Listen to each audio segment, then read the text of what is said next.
আর repeat করছি, তোমরা যারা নতুন নতুন কাজ করছো আর ক্লায়েন্ট তার ডিমান্ড অনুযায়ী বাজেট এফোর্ড করতে পারছে না, তাদের জন্য এই ভিডিওটা।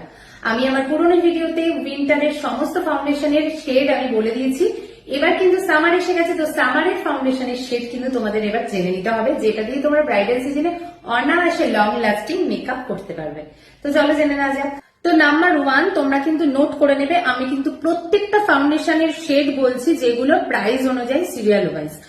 প্রত্যেকটা কিন্তু বেস্ট এফোর্ডেবল ওয়াটারপ্রুফ ফাউন্ডেশন, যেগুলো দিয়ে তোমরা অনায়াসে ব্রাইডাল সিজনে ভালোভাবে কাজ করতে পারবে। তো নাম্বার 1 নোট করে নাও, ম্যাকাডেমিয়ার ফাউন্ডেশন, যেটা ফেয়ার শেড নেবে 201, আর মিডিয়াম শেড নেবে 203, আর ডার্কের জন্য নেবে 302। নাম্বার 2 যেটা বলবো সেটা হলো সফারেলের এক্সট্রা ব্লেন্ড ফাউন্ডেশন, এটার জন্য ফেয়ারে নেবে 01, মিডিয়ামের জন্য নেবে 03, আর ডার্কের জন্য নেবে 06। নাম্বার 3 বলবো ফরএভার 52 প্রো আর্টিস্ট, ভীষণই ভালো একটা ফাউন্ডেশন।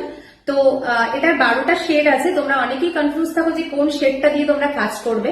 তো এক্ষেত্রে তোমরা 3টে শেড চুজ করতে পারো, ফেয়ারের জন্য 01, মিডিয়ামের জন্য 04, আর ডার্কের জন্য 08। এই 3টে শেড দিয়ে কিন্তু তোমরা অনায়াসে ব্রাইডাল সিজনে খুব ভালোভাবে কাজ করতে পারবে।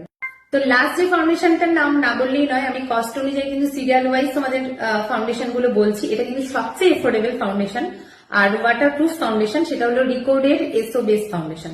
এটা ফেয়ারের জন্য তোমরা নেবে 02 ইন্দ্রবস্তা, আর মিডিয়ামের জন্য তোমরা 03ও নিতে পারো আর 04ও নিতে পারো, দুটোই হলো মাদ্রাস আর লুধিয়ানা। আর ডার্কের জন্য তোমরা নিতে পারো 05 বোম্বে আর 06 ক্যালকাটা। সিজন ওয়াইজ বা স্কিন ওয়াইজ প্রাইমার নিয়েও কিন্তু তোমাদের অনেক রকম কনফিউশন থাকে, আমি জানি।